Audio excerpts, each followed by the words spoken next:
Hi, it's Dr. Adrienne, host of the Health Bite podcast. It's hard to believe that it's been a whole year since we've started. As a physician that promotes behaviors for health and well-being, I'm always fascinated by the practices that are available to us to live well and be well. To that end, I started the Health Bite podcast, where every week I bring on experts and thought leaders to discuss small, actionable steps we can take towards better health in predictable and some not so predictable ways. In our inaugurative episode, I interviewed Rachel Sumer, CEO and founder of Swipe Out Hunger, a nonprofit organization that's helping feed college students all over the world and has served over 1.7 million meals. In this episode, we discuss how food is a vehicle to connect and to communicate our values and purpose. Welcome back to Health Bite. Today we are super excited to be here with entrepreneur and leader Rachel Sumer. Thank you so much for having me. I am super excited to be here with you. I'm always fascinated by this concept of food being both sustenance, how we fuel our bodies, but also as a concept of soul food, how we fuel our souls and how food is so much wrapped in our traditions, in our memories. Food is how we communicate who we are to people, and it's also how we see ourselves. A lot of my early experiences growing up in homes where there's just so much food, and it was implied that you were going to take this food home, take this love home with you. I also spoke with Justin Weber, founder of Crow Moon Kitchen and author of the WFPB Whole Food Plant-Based Cookbook. I spoke with Justin about how the life-changing role of becoming a father inspired him to live a healthier life and lose 200 pounds. We have the perfect guest today, Justin Weber. I'd love to hear what kind of prompted your change and what happened to you over the last 5 years. So I was pretty close to 400 pounds. I was wearing a 5 extra large or 6 extra large shirt. When my son was born, there was really like 2 moments that kind of prompted me to reflect a little bit more genuinely than I ever have in the past. I wasn't deceived into thinking that I was healthy. I mean, I knew that there was a health problem that I needed to address, but I just never really wanted to admit that to myself, even though like everybody around me was saying, you need to do something. I mean, doctors even were warning me that I was probably not going to live to see 40 based on like how much weight I was gaining and how rapidly I was gaining weight, blood pressure, cholesterol, like everything in it was saying you are unhealthy. But it was the first time seeing my son, thinking about a future and knowing that how I currently was and my size and how I felt, how difficult it was to move, even getting out of bed, and I would sleep 12 to 14 hours a day.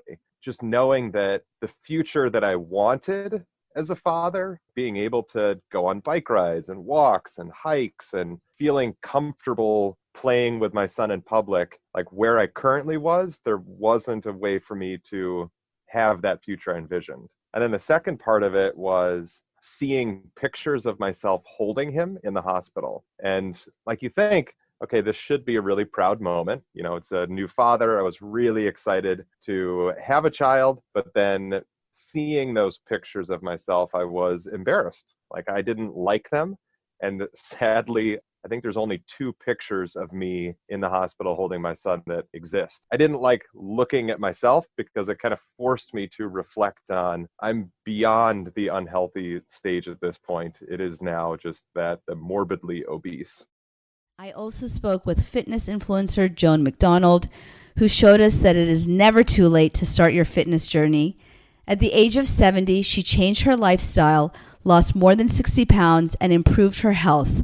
She is now using Instagram as a platform to inspire her 1.2 million followers to do the same. Today, I am so pleased to invite a very special guest. I have with me today Joan McDonald. So welcome. I'm so happy to have you. I hope I can lend a bit of light to the subject. Yeah, I had been on medications for some years. Apparently, my daughter wasn't aware of it. I thought I was very upfront with it. And they were going to prescribe for me some more medication for my blood pressure. I've had kidney failure, and we were trying to keep that stabilized. Because of gaining the weight, that interfered with my blood pressure. I know I needed to lose weight. I knew it would help with my blood pressure, but I wasn't getting anywhere with what I was doing. Like, I was going to the gym, but I didn't have a really, really good structure of workouts. I figured the food was one of the main things. Anyway, when my daughter and her husband were visiting at Christmas time, and she was very upset with how I looked and how I sounded. And I complained because I had problems going up and down the stairs. I wasn't able to go up and down the way I normally used to. So anyway, she sat me down and she said a few things, and I'm not going to repeat them. But the long and the short of it was, you have to take charge, and I'm offering you a way out. You can join my YHH group. You'll have support, and I'll give you the exercises to do. I'll tell you what food you can have. You'll have to learn all this stuff. It wasn't so much to get skinny. It was to get healthier so that I could breathe better. I could participate in stuff much more easily. And I hated my picture being taken. And I did not realize that I was that big. I've talked to ice cream scientist Maya Warren. I am so excited today to have Dr. Maya, who is an ice cream doctor. And let me tell you, I've met a lot of doctors in my life, and I don't think anything is as cool as this, a doctor of ice cream. So welcome, Dr. Maya. I'm so glad to have you. Thank you, Dr. Adrienne. Thank you so much for having me. And I will agree, it is one of the coolest science and sweetest sciences that you can ever, I guess, get your taste buds on. First of all, how did you even discover this job? Because I think I always knew I wanted to be a doctor, but if someone had told me I could be a doctor of ice cream, I may have planned out differently my path. So how did you stumble into this amazing field? So I'm actually a chemist by trade. So I have a bachelor's of arts in chemistry from Carleton College in Northfield, Minnesota. That's where I really fell in love with the science of chemistry itself. And I was like, one day I was over at my best friend's house when I was in college, and we were sitting on her couch and we were watching the Food Network and the show Unwrapped, where they go in and literally unwrap how food is made. And this particular episode, they went into a flavor chemistry lab. And when you go into the flavor lab, there were literally all these glass vials with clear liquid inside. And I was like, what are they going to do? They literally use different compounds and flavors, mix them all together to be able to create soda taste like different parts of your Thanksgiving meal. So you had like green bean casserole flavored soda, you had turkey and you had mashed potato and gravy flavored soda, you had cranberry sauce flavored soda. And I know it's like, oh my gosh, world, like who would want to drink that? But I was so intrigued. I was like, oh my gosh, I'm a chemist. Like, I could do that. And so I actually ended up interning at Malto Mill Cereal Company, which is a really big, popular cereal company in the Midwest. Interned there as a bike ride up from Carleton College. And there is when I really fell in love with food science. I wasn't so keen on grain science per se. I wasn't really into wheat and barley and oats and all of that. I know it's important. I know it's critical, but that just wasn't making my eyes light up. And so during that internship, I remember asking myself, Maya, what do you love? Like, you like food science, but what food could you study that you love? And I was like, oh my gosh. And you already know the answer. The answer, of course, is ice cream. So I told myself when I decided that I wanted to become an expert in all things ice cream and frozen aerated desserts in general, I was going to do what I love and love what I do for the rest of my life. And if you ask me, I don't really have a job. I have a lifestyle. My lifestyle involves everything ice cream. And again, it's close cousins like gelato, frozen yogurt, sorbet, sherbet, frozen custard, you name it. It's what I know. It's what I love. It's what I study. And I just fell in love with it. It's literally makes my heart flutter. Celebrity trainer Jay Cardiello. Today, I am very excited to have a special guest with us, Jay Cardiello. Jay is a strength and conditioning specialist to many celebrities and professional athletes. Jay and I have had the good fortune of speaking together in the past. He's a dynamic speaker and has a lot of knowledge to share. So welcome back, Jay. Thank you so much for having me. It's an honor to be here. I always say food is the habit. It's not the root cause. Just like drugs are a habit, they're not the root cause. Alcohol is the habit, it's not the root cause. Back in 2013, I was very fortunate. I was asked by a company called Exercise is Medicine. They closely worked with the development of silver sneakers. Many people know about that with exercise for people who are 55 and older. So with regard to that, they asked me to develop a way that we can disrupt the pattern of obesity and reduce the chronic conditions associated with obesity. So what I did is I developed a 12-week platform focusing on one behavioral change per week. We had about 2,500 people go through it. We had a 97% success rate and a 91% success rate for sustainable outcomes at year one. We won a Digital Health Accelerator Award for it and implement into the Mount Sinai hospital systems. So if we really want to put it off in one sentence, it's we go after the root cause of why people do what they do. And at that point, we always talk about New Year's resolutions. You can't move forward without resolving the past. And I'm not saying to live in the past, but it's resolving those issues. People who have post-traumatic stress, people who have dealt with sexual abuse, people who have dealt with things that growing up that later in life come out. And what they do is they fill their voids, sex, drugs, alcohol, depression. We attack those things that people have hidden in their subconscious. And talked intuitive cooking with Claire Materne. I'm so happy today to be here with Claire Materne. Claire is a chef, a food writer who specializes in intuitive cooking. And she's going to talk to us a little bit about her practice and practices that we can engage in for better health and wellness. Thank you so much for having me. So I like to start with, how people kind of entered this arena of health and wellness. How did you get interested in this area and come to do what you're doing right now? So I grew up in the food industry. So it's definitely been a lifelong practice for me. But what I realized in my mid to late 20s was when seeing and hearing all the problems that friends of mine had with feeling overwhelmed with cooking, not even knowing how to go shopping, not knowing what to buy, how to buy things, hearing stories of, I bought spinach because it's supposed to be good for you, but then I didn't know what to do with it and it went bad. It's like, okay, well, first of all, you could have done anything with that. So for me, growing up in food and knowing how to approach it in that intuitive way, like using your senses, made me realize that I guess it isn't the way that a lot of people are able to experience food and cooking. So that was the real driver for me of, okay, let's break this down. Let's start thinking about how cooking and buying food really becomes part of your everyday lifestyle and how that becomes part of, health and wellness in the sense that it's your mental health, your physical health, you're fully integrated with your life. I mean, just the idea that people complain about the fact that they have to cook. That's always been such a thing for me of how do we change that inner dialogue with ourselves about how we approach food, which is instead of complaining that it's a chore that you have to do, it's changing it to being something that we get to celebrate, that we get to do it. We're nourishing ourselves. Finally, I have spoken with a whole host of female docs on everything from a mindful running practice with Dr. Michelle Quirk. Today, I am really excited to have with me Dr. Michelle Quirk.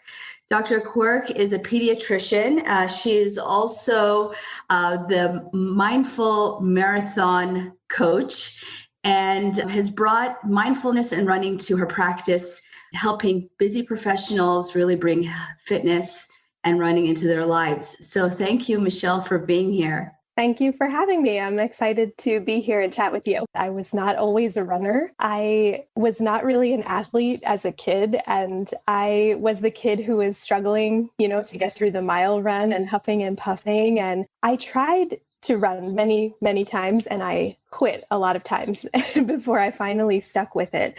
And I just always was telling myself, you're not a runner, you're not very good at this, it's too hard.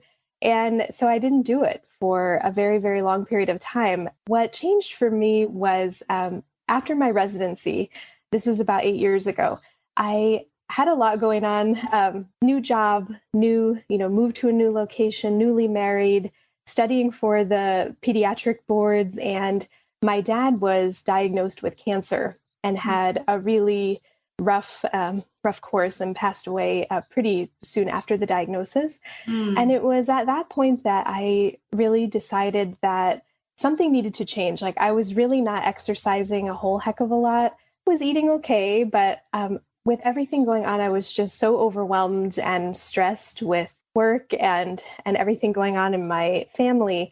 And that was when I started running. I decided I was going to run this local 5K, like once and for all. I'm signing up for the race.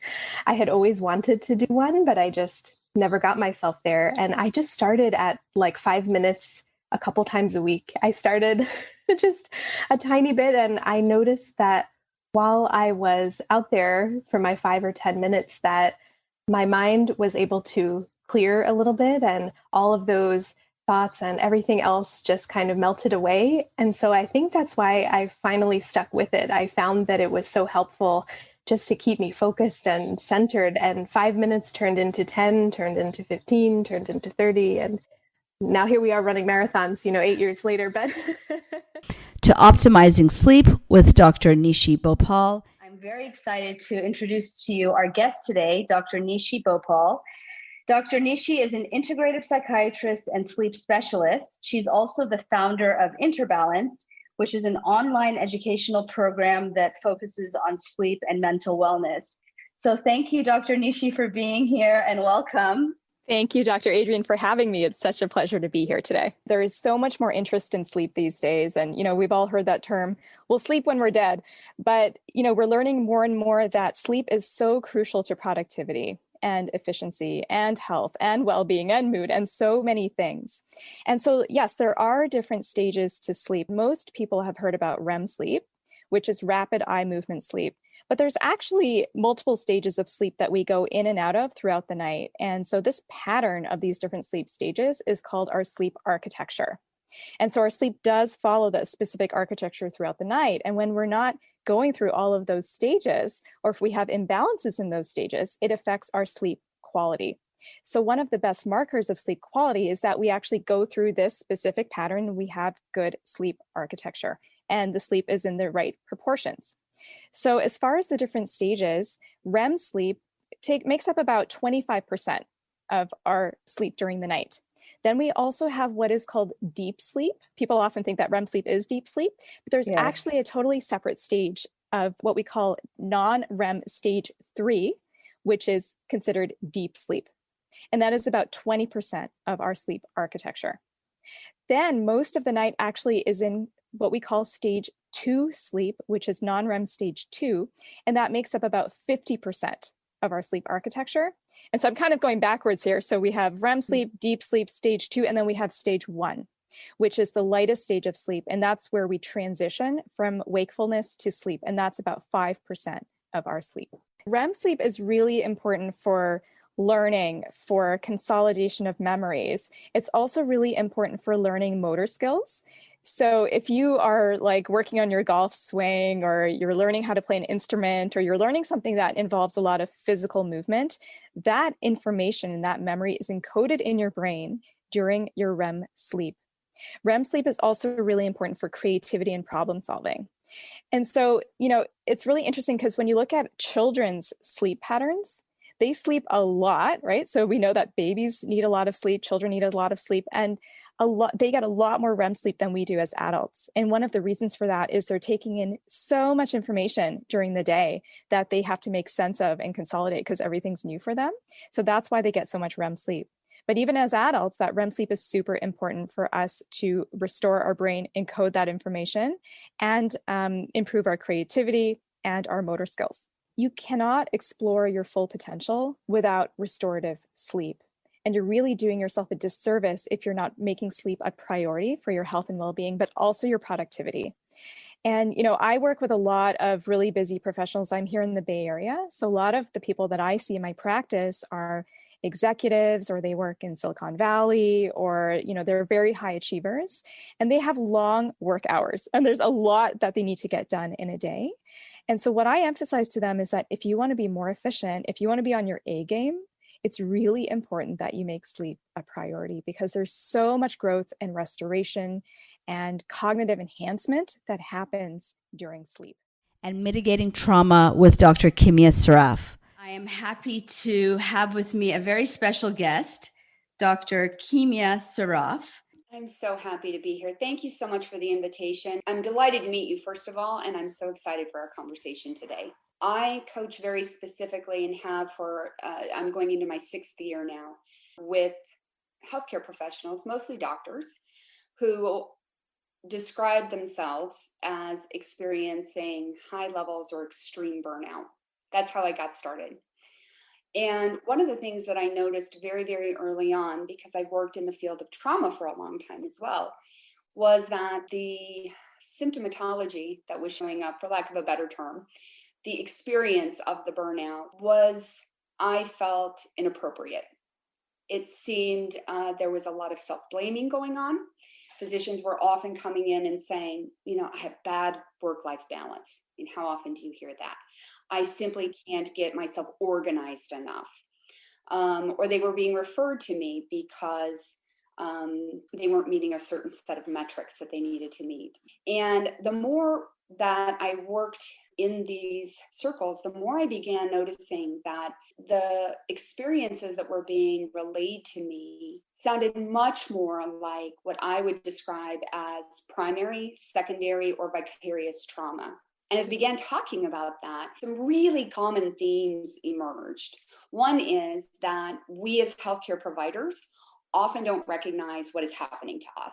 It is the absolute classic frog in the pot metaphor that we have been working for years and years and years, decades, as the temperature on the pot slowly gets turned up. And there's absolutely no recognition that we're being boiled alive. That's a problem. The second problem is that I was hearing a lot of self-blame for the situation. And when you are misdescribing or misdiagnosing what is happening to you, it's very difficult to get into choice, which as coaches is where we always know that we want folks to end up, to help step into choice around how you're going to manage that. And so the more of this work I did, the more a clear paradigm began to sort of reveal itself to me. And the more I began to think about the ways that not only does trauma impact us as physicians, but also the ways in which the trauma-informed approach was very well suited to working with physicians who were experiencing a lot of secondary or vicarious trauma. Interestingly enough, I had a really wonderful call earlier this week. It was supposed to be a very short 20-minute call, turned into 2 hours, with an executive coach who works with leaders of Fortune 500 companies. And the reason for the call was we had recently been in a coach group together.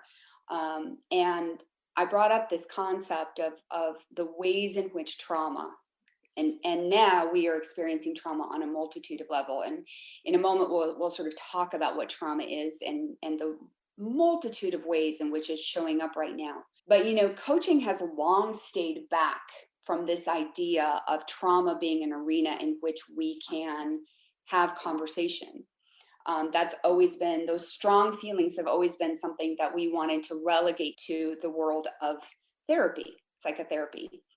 And the truth of the matter is there's tremendous overlap in the Venn diagram, done well, and that's a key, right? And so I had a really deep conversation with this person because it is showing up at this point.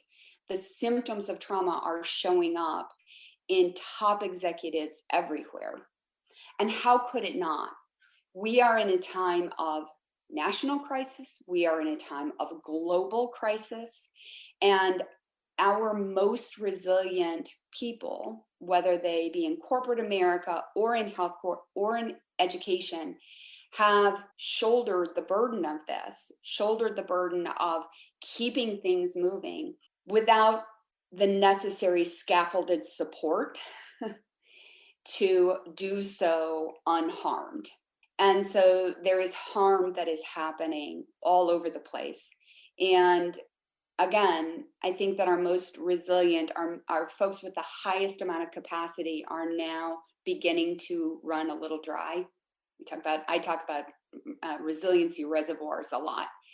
And those reservoirs are starting to dry up, even with those who have huge capacity, which brings me back to a real pain point with physicians.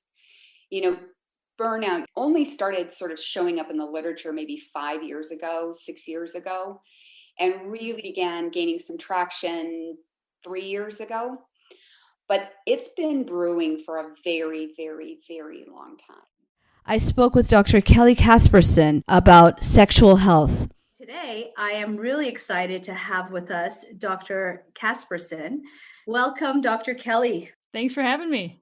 About 3 years ago, I was taking care of a patient of mine, and she was a bladder cancer survivor. And she was crying in my office because she had a wonderful marriage, but wasn't intimate at all, felt very guilty about it, felt very broken about it, and I had no idea how to help her. And I'm like, there has to be stuff out there. What is there to help people who just feel so incredibly broken? And the more I started learning and talking to my patients about it, the more that just kept coming up, like, they feel broken. And I would tell them facts that I was learning about female sexual response and how things work. And I just kept saying, you're not broken. Ayurvedic Healing with Dr. Siri Chand. Today, I'm really pleased to have with us a very special practitioner, Dr. Siri Chand Khalsa. I'm so excited to have you here. Thanks for being here with me. I am so excited to be here. I am really excited to be given the opportunity because, again, I feel that the time that we're in right now, the traditional allopathic pathway of managing stress isn't going to quite deliver us through the stressors that people are experiencing. And broadening our understanding to something beyond just the physical and the algorithmic decisions that we were given through our internal medicine training and corollary, I just don't think it's going to be enough to bridge us through the amount of stress and tension and perhaps even illness that people are experiencing right now. When I was in undergraduate at the University of Virginia, I developed a difficult situation with my health. I was pre-med. I'd come from a STEM high school that was very high pressure. I really almost had like a nervous breakdown in my undergraduate years, but it didn't show up mentally. It showed up physically, which is very interesting because classically we think about that degree of dysfunction being something that someone would show mentally or emotionally. But for me, I had that steely wasp, like preserve all function at all costs. So my body took the journey upon itself to show that difficulty. And when that happened, interestingly enough, I stopped being able to digest food. I was pretty debilitated from it. And I went to the student health clinic, like I thought this should be the way we go. And the student health practitioner said, let me prescribe you phenobarbital. I mean, it's absurd, even in an allopathic paradigm. Just for people to know, is primarily prescribed for seizure disorders. Right. And there was certainly no evidence of seizure. I don't even understand it, but I think it was sort of what I call a happy accident or a happy event. And by that, I mean, I really left there thinking, this is really wrong. There's no way that's the solution to what's caused this amount of imbalance in my body. So I went to a local metaphysical bookstore where I knew there were these great books on health and healing. And I happened to pull out a book on Ayurveda. And it was Self-Healing with Ayurveda. And you could say, you know, even at that point, I was a bit curious because I thought, well, surely there should be some self-healing. It shouldn't just be an external force imposed on my body. There ought to be some way I can right this ship.